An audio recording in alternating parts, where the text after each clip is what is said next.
Thank you so much. And namaste to all the people. Dr. Ravi Kumar Goyal, who is the president. Thank you so much for welcoming me. It's a big honor that you are welcoming me. I'm still on the path which you have already reached to a still you have crossed brought lots of milestones, but I still have to reach. And thank you, Dr. Charu Sharma, who is head of the department. Thank you so much for inviting me for this lecture. And I would like to thank all the professors and teachers of Nirvana University for calling me on this platform. So I'm starting my presentation. I have been. Rekha ma'am, sorry to interrupt you, Rekha ma'am. I think there is an internet fluctuation at your side. So can we work on that? Is it possible? Because it's showing red lines here. And the other thing is, it's a humble request that it would be best if you can go with the bilingual language because it would be fruitful for the students. Thank you, ma'am. Definitely. Can I share my screen because I think it's disabled from your side. Sir. I can't share my screen. Dr. Jasuja, please look into it.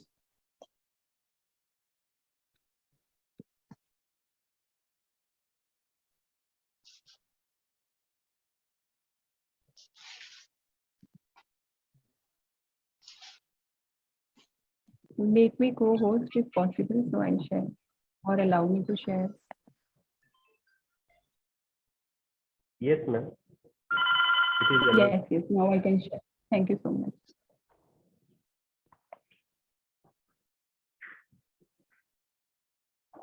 I think better is, ma'am, if we can switch off our videos, that will be great. Yeah, so now I'm starting a very interesting topic. I moved from positivistic paradigm to more of post-positivist paradigm. Now I'm working in qualitative research area. So I would like to share my own journey and also some of the key concepts of qualitative research in social sciences, how we can use that. It has been started way back, but in India, still few universities have introduced qualitative research as a main subject. And in some universities, it's part of the research method. It's not still being taught full-fledged in Indian universities. And that's the reason that we are lacking in the knowledge of qualitative research. So I think such kind of workshops and webinars can really help all of us to understand about qualitative research. So first, I would like to make you understand the word social science, that when we are talking about qualitative research in social science, so we are talking that why we are discussing this qualitative research in social science. So one of the reason is that because social science is a subject which is there everywhere. It is omnipotent, you can say that. So everywhere, wherever human beings are there, social science is there. So as a social scientist, if you see, I have included one definition, and definitely I'll share this PPT with all of you and you can go through that. So one of the definition from European Science Foundation, which I have taken, which says and emphasizes that how social science is such an important subject and how it is everywhere, when which actually studies a range of different human behaviors. And the human are everywhere in the world. Actually, we are humans. So every time, whenever we are talking about anything, actually that talk itself is, a part of research. So as a social scientist, we are supposed to understand the society and behavior, and also we are supposed to present that information to the members of society through our research community. So our work is very big, and this work is not only limited to some NGO or some kind of academic institutions. It also includes hospitals. It includes all the areas. Let me say that uh, all the areas whichever we can see. So nowadays even the physical scientists, they are realizing the importance of social science, and now the things are becoming more multidisciplinary and interdisciplinary rather than only single discipline. So if we see, there are many subjects in social sciences. Yogic sciences, psychology are one of the very important subject of social science. Now we'll move to research. So now we know the role of social scientists is to do research also. So what is research? So I will not take the definition, because you can definitely take these definitions from internet, from many other books also. However, just I would like to emphasize on one thing, that is research. It is made up of two words, that is research. So it's not something that you are first time inventing. It's something which you are viewing from distance. So the things are already existing in the world, but you are just trying to view it from objective point of view, or probably you are trying to understand it through a systematic procedure which you can tell other people that, see, I have walked on this path, and then if you'll walk on the path, you will reach to the same destination. So research is exactly same, whether we are talking about the research in applied sciences, or whether we are talking about the research in psychology or yogic sciences. You tell the path to all the research community, to the researchers, and then they walk on your path, they choose the same methodology, and they say, yes, we confirm what you have got. So research is that process. It's objective. We are not hiding anything. We don't hide, and we don't say that, oh, we got this result, but I would not like to tell you that how came up with these results.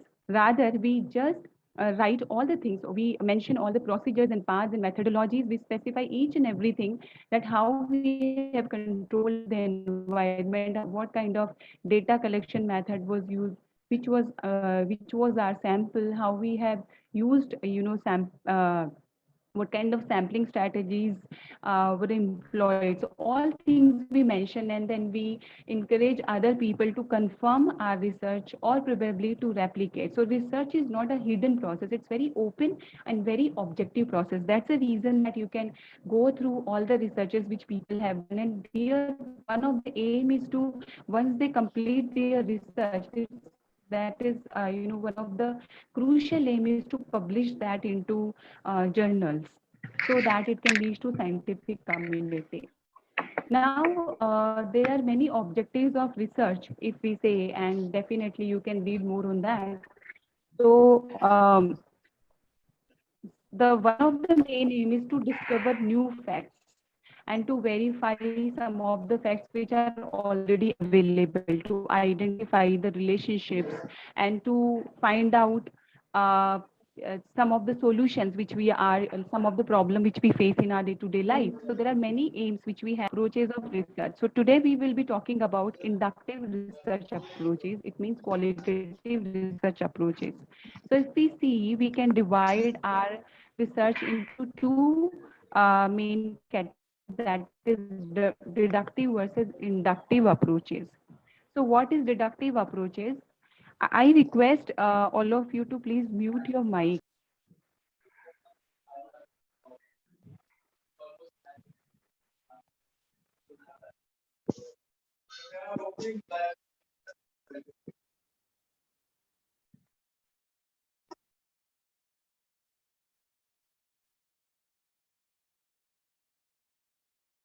Okay, ma'am, we are trying.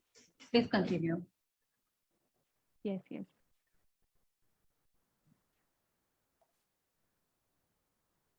I got disconnected.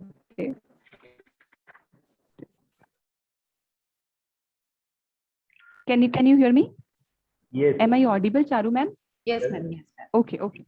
So yeah, so there are two main approaches I was talking. So today we'll be talking about inductive approach. So most of the researches, if we see in social sciences, we started with more of top-down approaches, where you are trying level hard to get some develop some theories, and to confirm that, yes, this is the theory. This is the theory of uh, psychology, where in psychology there are lots of theories like altruism. There are lots of theories which we try to establish, as we establish theories in physical sciences. But then we realize, social scientists realize, that this is not all. We can't really replicate the physical or applied sciences. We need to come up with more uh, inclusive approaches, which includes experiencer. Now, from I know that students are here from music sciences. So you are meditating, okay, and then after meditation, if I ask you your experience of meditation, and then you are telling me that, yes, my experiences was this, that, then, so you will be using some of the specific words to tell me your experiences of meditation. Then if I just label your experience as joyful, or I label your experience as uh, relaxed, or like that, and then if I start labeling all of yours experience as relaxed, for example, and then you say, oh please, why you are labeling me like that? There's no need of labeling. I can't really tell you what exactly I have felt, but yes, it was great. It was something great. I don't know what is that something. And then I say, oh, that's really interesting. Would you like to tell me more about that something? And then you tell me something like, I felt lighter. I was like, I was not able to feel my own that heaviness in my body. I was feeling very light. And in meditation, I was feeling like I was connected with my own self. In meditation, I was feeling like that my thoughts reduced to a greater extent. I was able to see some of the solutions which I was actually looking from last many days. And then you keep on saying something about your meditation experiences. And then I approach to other person. I say, okay, I would like to label your meditation experience as relaxed. And again the person comes, oh please, no, it's more than that, and I would like to tell you more about that. And then again the person is telling something, and it's very, very interesting. But then you realize that, oh, actually you can't really label all of these experiences. You need to understand, and you need to go beyond the objectification. You need to take a more insider perspective. You need to take the person's perspective and experience their perspective, and then only you can understand what exactly they must be feeling while they were meditating. And then you realize that deductive approach is not going to help you, because there is no theory, there is no single theory which tells me about the experience of the my participant. Rather, each participant was unique, and they were telling their own subjective experiences. And then I start identifying some of the patterns that these are the patterns which I find in the in the observation which I have seen. And then I tentatively I go for some kind of new hypothesis, and I develop a new theory. So inductive approach is actually one of the very good and unique approach in social sciences, where it gives us an insider perspective. So today we'll be talking about that. So generally we talk about qual, quant, and mixed method actually. And there are three main approaches. So quant is, I think you already know about this, where we use positivist paradigm. Can you just, somebody, can you mute your mic?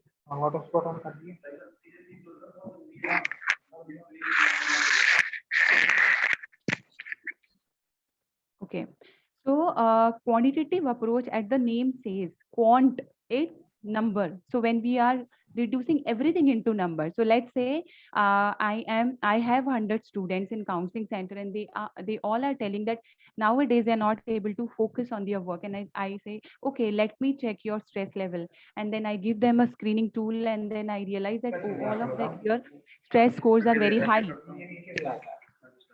And I understand that these scores are falling in the high range, whatever the range is. Probably the range of the screening tool is 6 to 10. So all of the students range is high. And then I actually transform their stress experiences into some numbers. Rekha ma'am बस एक second मैं करती हूँ, just a second. Yeah, it's very. Puneet ji,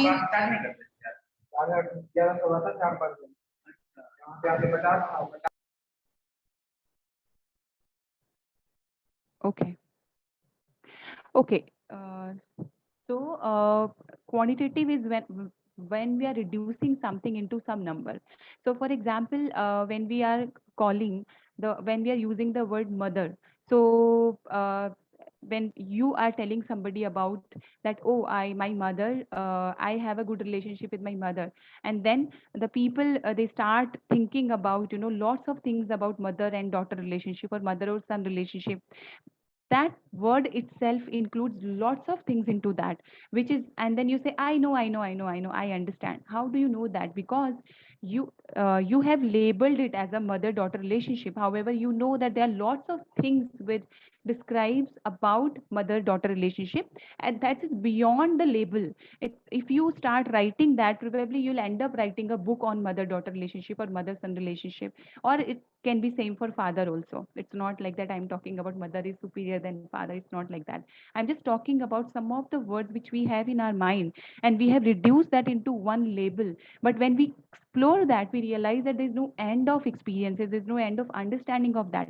And when we are talking about that, then we are actually talking about moving from quant to qualitative. And mixed method is mix of both. So obviously I'm not going to cover today mix. I'm covering the qualitative method.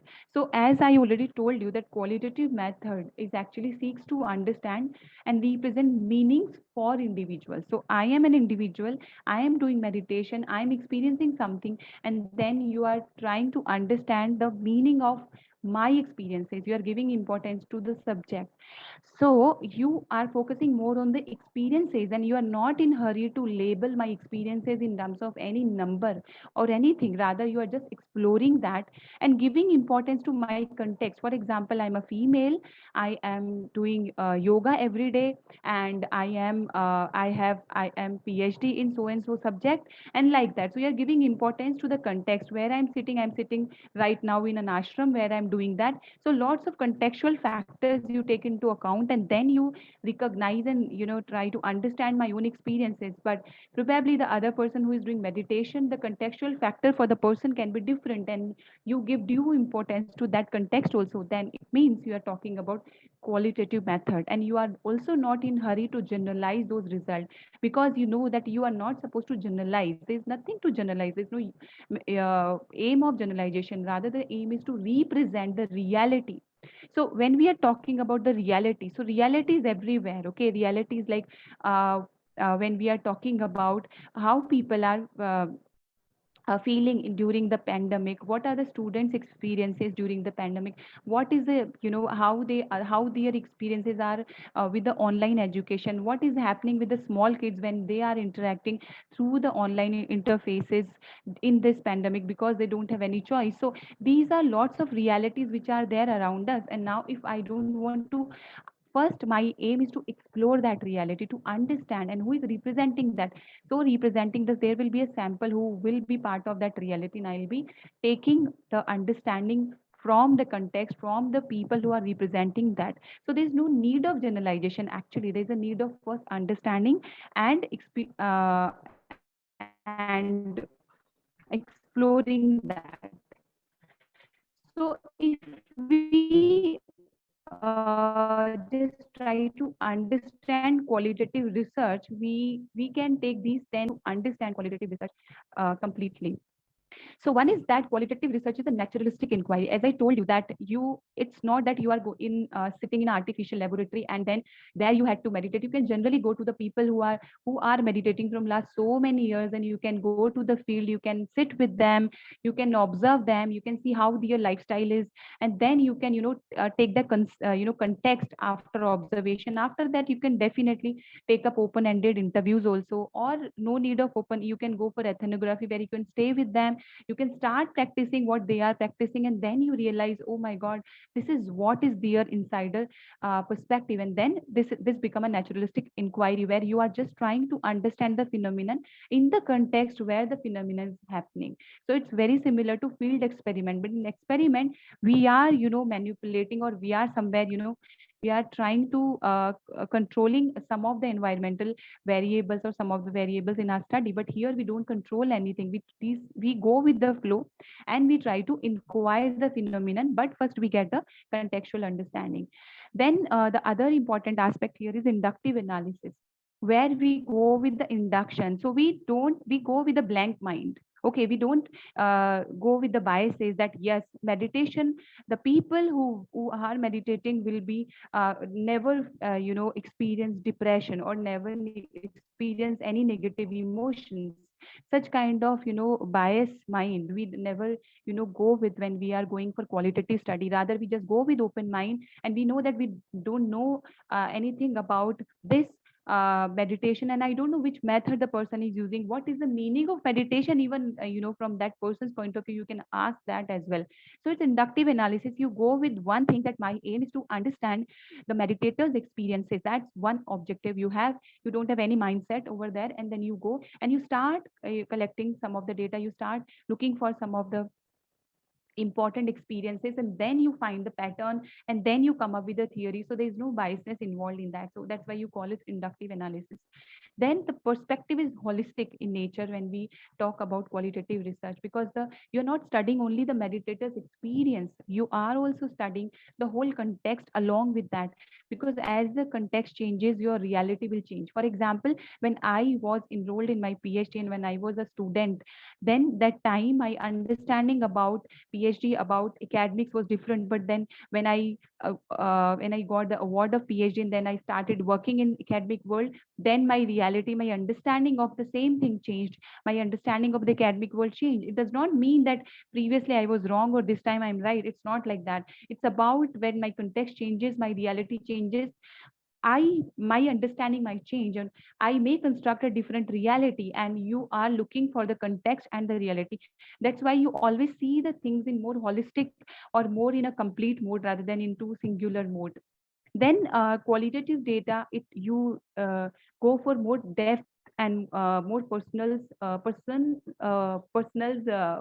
perspectives, I'm sorry, and experiences. So what is my perspective when it comes to that particular reality which you are exploring, and then you are concerned with more. Then personal contact is very important over here. It is not like that as a researcher you are sitting in the in your room, and then you are trying to analyze the data where you have never collected, you have never gone to the field, or you don't know what is happening, what kind of people, and you can't really understand that. Qualitative research is also a transformative in nature, so where sometimes you get transformed when you go in that field, and you go into the field, you inquire. So it's kind of an evolution which takes place. Obviously, you tell me, when you are going to some of the ashram and you are collecting data on the people who are meditating from last many years, and then you are spending some time with them as an ethnographer, and you spend 2 years with them, do you think that there'll be no change in your personality, in your understanding? There will be a change in our personality and understanding, definitely. And then the moment the change is there, then the change itself comes into the writing you are doing for your research. So qualitative research actually transforms even researcher also to some extent, obviously. And it's very dynamic system, because you believe in that there's a change which is happening, and it's very constant. You don't believe that the reality is very objective and it can't be changed now. So previously when we studied psychology, there were other understanding about that. So people they assume that the people having schizophrenia, they don't have schizophrenia. Actually they are possessed by some other energies, and because of that they are behaving and the way they are behaving. And that was the understanding of that. But as the science came, science was introduced, then people realized that no, it can be because of there is some problem in the neurochemistry, and because of the neurochemistry disturbances, the person might be behaving the way the person is behaving. And if we bring change into that, definitely person will start behaving the way we expect that, yeah, it's an appropriate behavior. However, again, we don't know what is appropriate, what is inappropriate behavior, because it also changes as a society changes. Fashion is changing, trend is changing, understanding, perception towards things are changing. So it's our society is never static. There's a change which is constant, and that in qualitative research you take that position as a very open researcher, and you see that change, and you become open for that. Unique case, you believe that everybody here is unique and special, so you never try to generalize one person's experiences onto others. So that's why when we are talking about Patanjali Yoga Sutra, and then Patanjali, definitely the Yoga Sutra are same for all of us. But if we see, then the experiences of the people about the same can be different, and then we believe that yes, we are respecting this difference, and then we definitely look for those differences, we definitely look for those experiences, and we give due importance to all the experiences. So context, I told you that context is very important, and empathetic neutrality, where you take the insider perspective, but you don't exactly become the person, because it's not possible for us to completely take the position of the other person. But however, we can try our level best to understand the worldview or the kind of position which the other person may be taking. The one of the good example is that when a mother is dealing with a 5-year-old child, and the 5-year-old child is throwing temper tantrum, and the other people in the vicinity might think that क्या बच्चा है ये सब ऐसे करता रहता है. But जो मदर है उस देन मदर जो है वो suddenly she realises that oh that's the reason, and then अचानक से मदर जो है बच्चे की आवाज में बात करना चालू करती है, and the child feel very calm cool, और बच्चे को लगता है wow. And then people feel that oh my God how you mother, it's not that mother accepted everything what child was saying, but mother took the position of the child, and then after that mother was able to handle the child's problem, and then she could see the problem that what child must be feeling. And this is what we do in qualitative research, exactly that we do that. There's a design flexibility. So when you go to the field and you want to do a qualitative research, sometimes you obviously we need to make a research proposal, we need to take approval from the ethics committee, and we need to go if we are taking funding, obviously we for the to the funding agencies we had to show what methodology we are utilizing. But however, there is always flexibility in research. When you go in the field, you may come up with a different or some supplementary kind of methodology you can use along with that. So probably you are just trying to do interview, but observation is taking place simultaneously, and you are making your memos or probably some of the notes that yes, this was the observation done by the researcher. So there is always flexibility in that. So if we conclude what is what is important in qualitative research, to understand what qualitative research is, then we in qualitative research we try to understand the meaning from inside. That's very important. Second is there is always a direct contact with the participant. Third is induction, where we don't go with a particular theory, we explore actually the pattern and the themes, and we are always context specific. We never see the person separate than the context. We know that the we are interviewing a child, but we give importance to the child context as well. So in qualitative research, there are three important components which we need to understand before we decide that which qualitative research method we are going to use. So there are three things, that is, what is your philosophical worldview, what is the research design you are going to employ, and what are the research method you are going to use.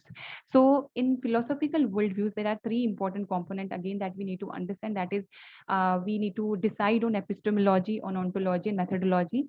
If we'll be having more time, definitely we'll discuss or you can go through some of the book, you'll understand about these components. But the main crux of philosophical worldview is that you try to take the position, a philosophical position or a theoretical position, that what exactly you are looking at, what kind of reality you are looking at, and what do you mean by that reality. So do you believe that reality is knowable?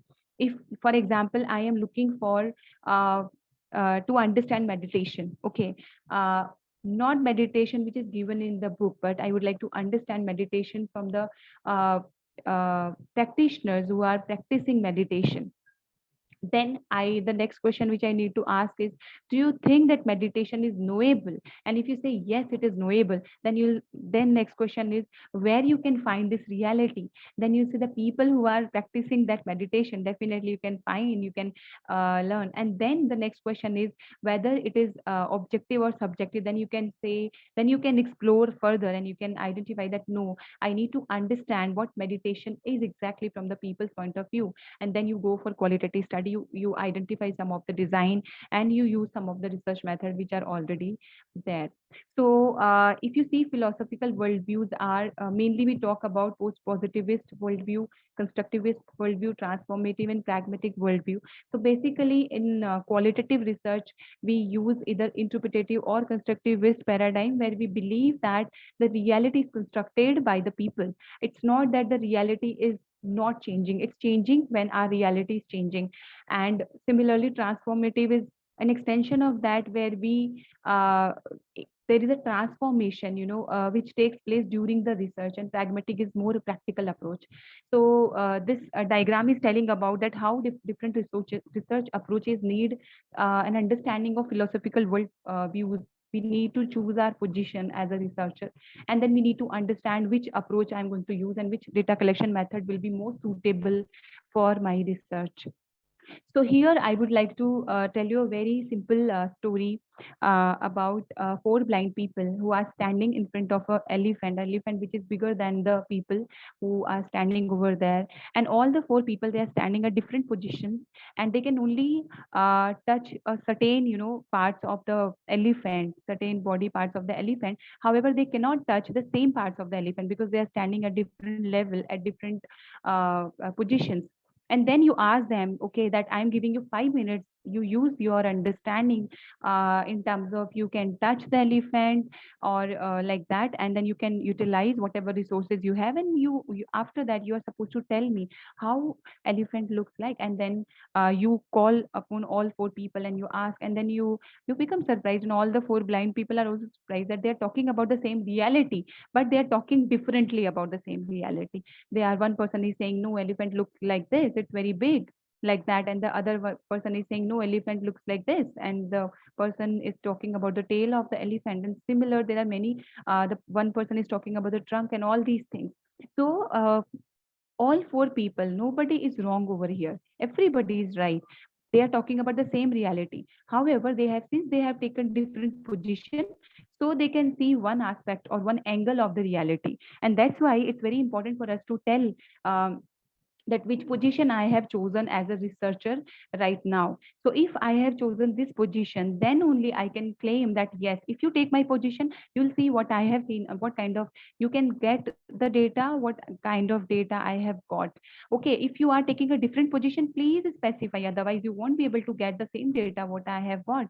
And here itself, we can discuss that qualitative research approaches takes a different position, a more of subjective and more of insider perspective, and quantitative researchers, they take more of objective perspective. So here the positions are different, and that's why even if they look for the same reality, their result can be different, and the result can be different and not comparable most of the time, because we look for a different part of the reality, because that approach allows us to see the different part of the reality.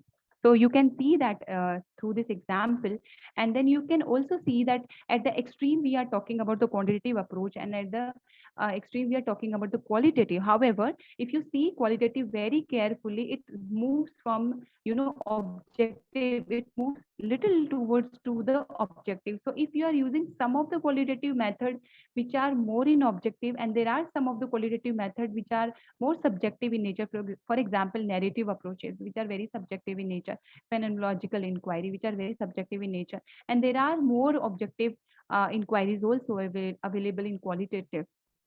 So it's up to us which kind of position we have taken, so that you can define and you can identify that. So what are the methods of qualitative research? So method of qualitative, there are many methods of qualitative research. Qualitative research even goes beyond, the bookish knowledge and the theoretical knowledge, and you can definitely merge some of the approaches. You can come up with the new approaches, and new approaches even are coming in qualitative research. There are lots of approaches which are being used by the researchers. I just included some of the main approaches which I think are given in most of the textbook. That is one of the qualitative is when you collect any primary data from journal, from diaries, from interviews, from magazines, from books. So there are some of the sources of primary data collection tools where you are just analyzing some of the interviews on the magazine, or The second is case studies. Definitely, you can use the case study where you can either focus on an individual or a site or an organization or a total process. You can definitely look for that. Then another important method in qualitative is grounded theory, where it helps you to build a theory, but the name is grounded. It is grounded in the data. So this theory is not imaginatory theory.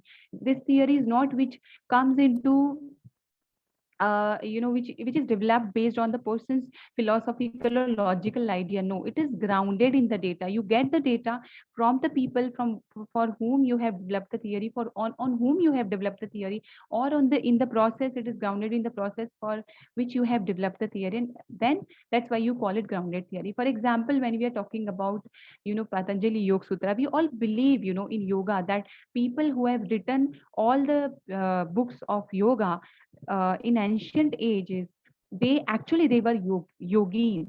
It's not that they just sat and they, because they wanted to write the book, they have written all the book. No, they actually went through the process. They had so many disciples, and then so their theories, most of the theories are grounded in nature. Okay, so in today's world, you can also develop some of the theories which are grounded. So for that, we use grounded theory method. The other method is phenomenological approaches, where we look for the meaning and experiences of the people, that how the meaning and experiences are made by the people. So here nothing is wrong, nothing is right. You just concerned with the meaning given by the person. So if you are like, there are many labelings in our society. When we are talking about terrorism, then the terrorist, we use this word as a more in negative connotation, but in qualitative research there's nothing negative and positive. We look for the person who indulged in that activity, and then you just ask the experience of the person, and then you realize, oh my god, it's so unique, um, so rich. So it's not so as a qualitative researcher, you are never judgmental. Okay, you look for the reality, you try to understand that reality. And then another is narrative, where you look for the experiences of the stories of the people. So there are many people who tell their stories, and now very famous people, they nowadays they are telling their stories on many websites, so you can even analyze those narratives. There are many research data collection methods also, which you can utilize when you are doing qualitative research. So you can do some of kind of review, where you have some kind of document, some text.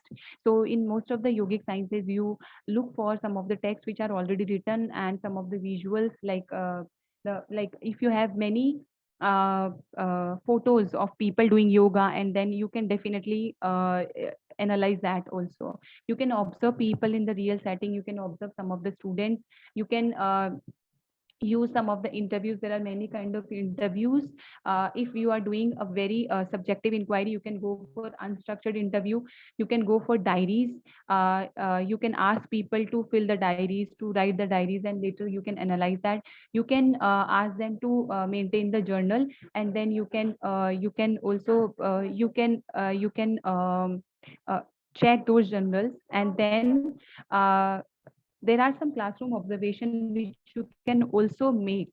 Okay, after if you have given some work, or if you are just going in the naturalistic setting, or there are open ended questionnaire which you can distribute, and you can ask them to write their own experiences. For example, right now, if I tell you that, okay, tell me your experiences about the series of webinars which are happening, what were your expectation, what kind of experiences you are getting, how it is empowering, how it is enriching your experiences, your knowledge, what kind of like that. So if you just keep on writing about it, that can be one of the data set for me to analyze. Obviously, I had to set a purpose for that. Then we need to understand that where from the qualitative data come from. I think you are very clear now that where from the data come. So data come from mainly from documents, from places, from people. So you can identify some of the places from where you can take the data. So people, in tourism and in the other subjects, they look for the different places, different setting they look for, and in different setting, because that setting has an important impact. So sometimes location can be one of the important data set for you.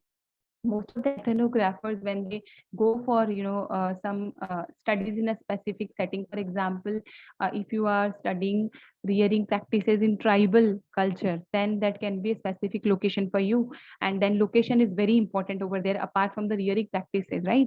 Then people can be important data set for you.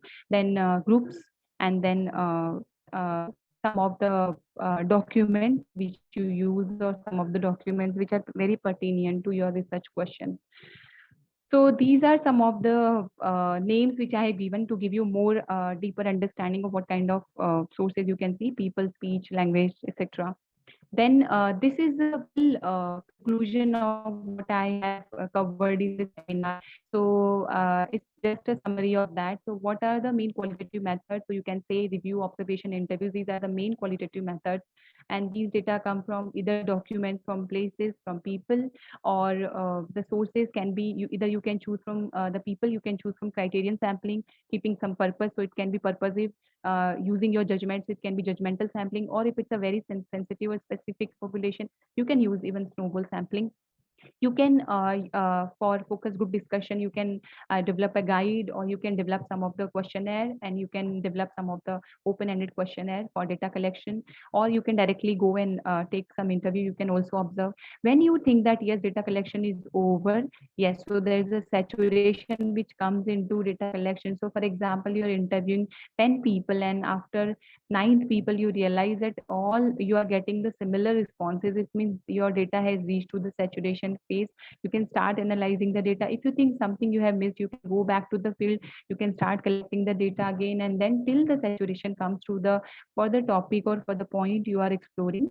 Then you analyze the data using coding, themes, and approaches. So there is a coding method. There are many softwares in Vivo, Atlas AI, that you can use for coding of your data, for identifying the themes. And there are other approaches also, like using phenomenological approach, narrative approaches. You can grounded theory approaches. You can analyze your data using some of the specific approaches. They give a specific step. The qualitative data has to be evaluated by how much your data can be transferred to the same setting, whether we can confirm it with the two people. Yes, whatever themes you have got, if the other person in analyzing, the person has to get similar, almost similar kind of understanding from the data. It's not that there should be some differences. So these are, and how much rigorous work you have done, how much truthfulness you have, or the truthfulness you have maintained in the data. These are all some of the criteria for qualitative research. Now at the last, I'm just going to cover 3 examples of yoga which I've taken for all of you. So one of the study is done on I Am More in Balance, a qualitative study of yoga for patients with chronic neck pain. So it is a qualitative study which is published in Journal of Alternative and Complementary Medicine.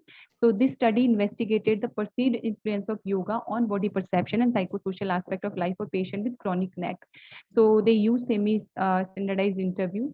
Then they given some intervention, and there were 18 patients which they have chosen who were having chronic non-specific neck pain. And then they all the participants attended a yoga, and then they took the interview, and they tried to understand how it has affected, how, what are the experience, what are their experiences. Uh, they have analyzed using that. So qualitative data has to be evaluated like we do. We analyze even quantitative study already. For quantitative study, we have other checks also, and like what kind of sampling strategies you have employed, what kind of whether it is a parametric that you have used, and how what analysis you have done, like that. So all the things are being checked, even whether you have got the effect size or not. So many parameters are there. Similarly, in qualitative also, credibility, confirmability, transferability, rigorous and truthfulness are one of the some of the criteria, sorry, for checking the qualitative research. So whether your data is credible, did you get it from the the sample you have actually proposed in your proposal, and then you can confirm. It's not that you are the one who is going to analyze, two people can analyze, three people analyze. Even there can be inter-rater reliability in terms of that three people separately, without knowing, each other's theme, they can analyze the data. And then whether you can transfer the same setting. So for example, you have taken the data from people who are meditating, and then the other people, can you transfer the same kind of things to the people who are meditating, but you have not collected data from them? So then this will be called as a transferability. So definitely you can analyze. Some of the examples I have taken to show you that qualitative research are being done in even in yogic sciences to understand impact of intervention. Even you can use the embedded design where you can use both quant and qualitative, where you can take their qualitative experiences time to time, and you can understand, you can connect it with your quantitative data set. So that is also one of the important way to include qualitative research in your quantitative research in social sciences. I think I have completed my presentation in time. Thank you so much. So this is one of the reference which you can refer if you want to. Thank you so much. Thank you very much, Dr. Rekha, ma'am. It was really nice, and I appreciate the length you go to teach a complicated lesson into a simple one. Thank you, ma'am. With the introduction, themes of qualitative research, essential concept, design used in qualitative research, and many more with examples. We will go ahead, ma'am, and take some more time for questions now. Just a reminder to all of you, please type your questions in the question box in your control panel if you have. It looks, ma'am, I have some questions. There is a question, ma'am, that you were explaining about the designing of the qualitative research. So can we explain this slide? Means you are having a slide, methods of qualitative research. Can we explain that in Hindi with some example, brief examples? Okay. Rekha, ma'am. Yes. Please. Let me just. You are talking about the methods. Methods. The comment is कि please इसको हिंदी में एक बार explain कर दीजिए. So is it possible, ma'am, कि हम उसको थोड़ा सा briefly explain कर पाए? Yeah, ma'am, this is slide. I'm sorry, actually, I went into the flow and I did not recognize that I need to speak in Hindi. I'm really sorry for that. It's just okay, ma'am. Yeah, please. Yes, so qualitative research जो है इसमें बहुत सारे methods जो है वो use हो सकते हैं.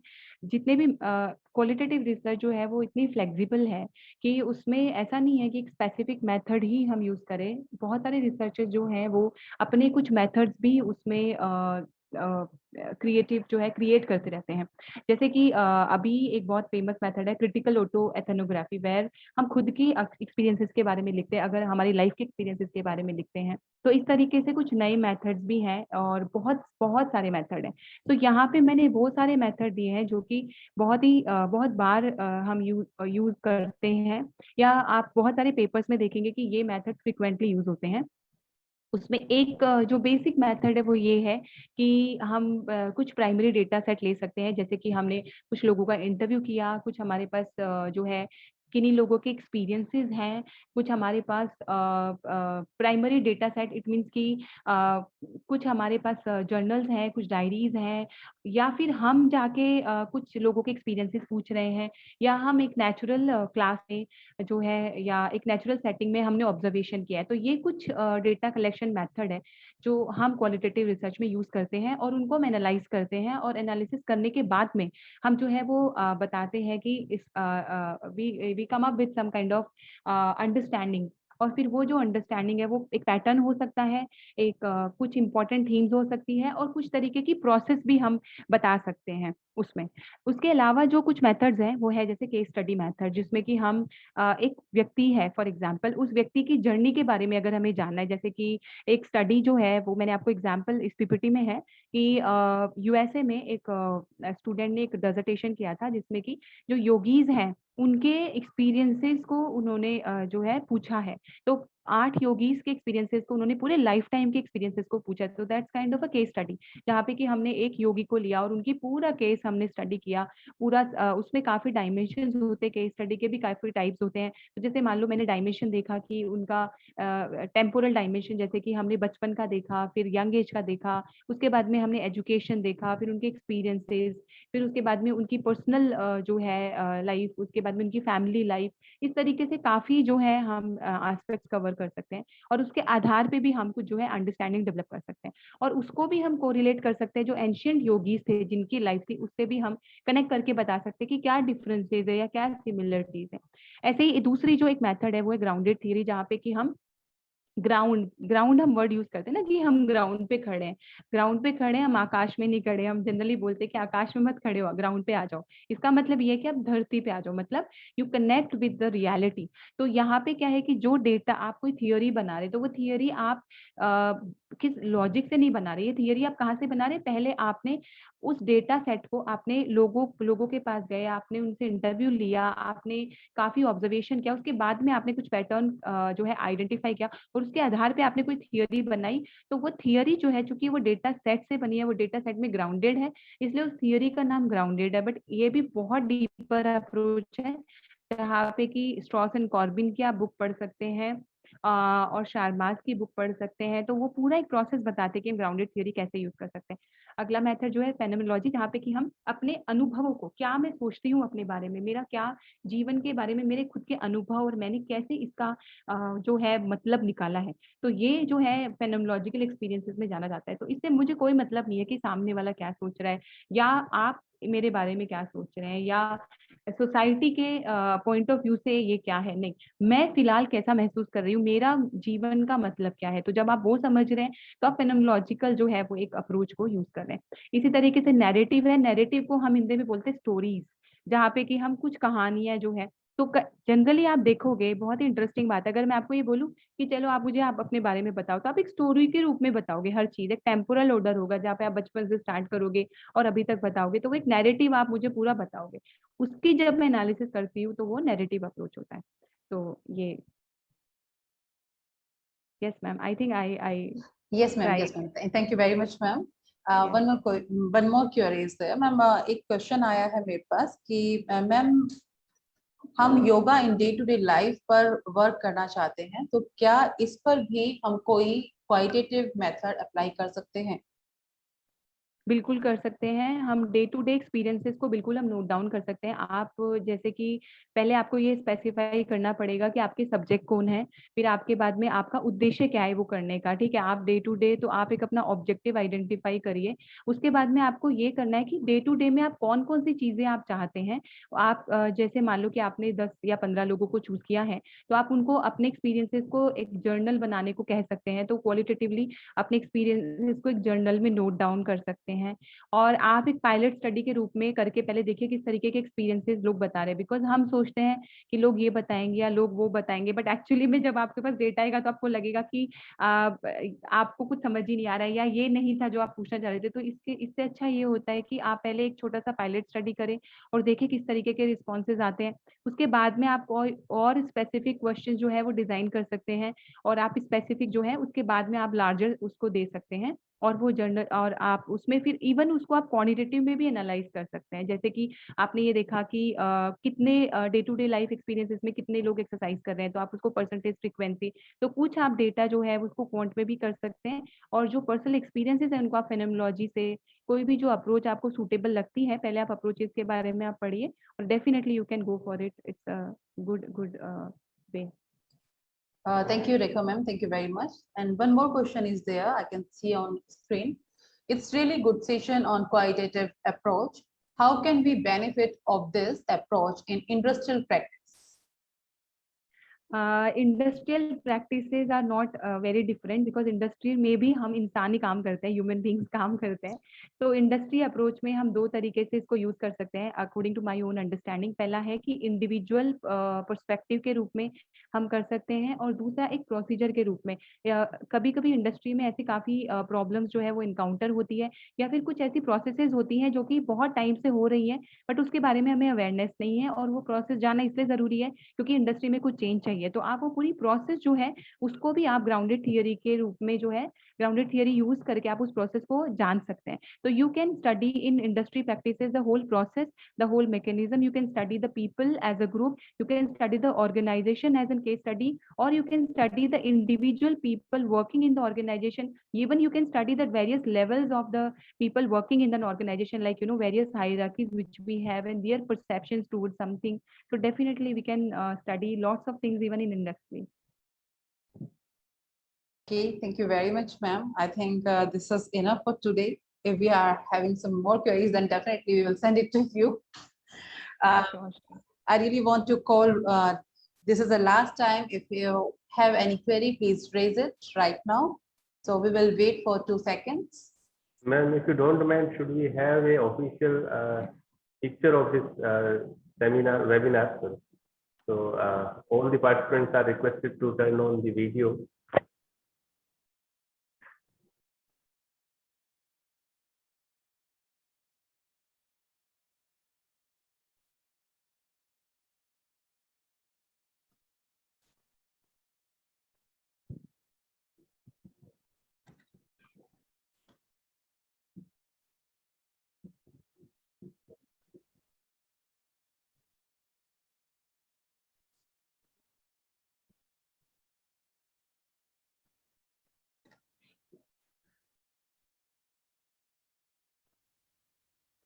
Thank you everyone for your sharing moments.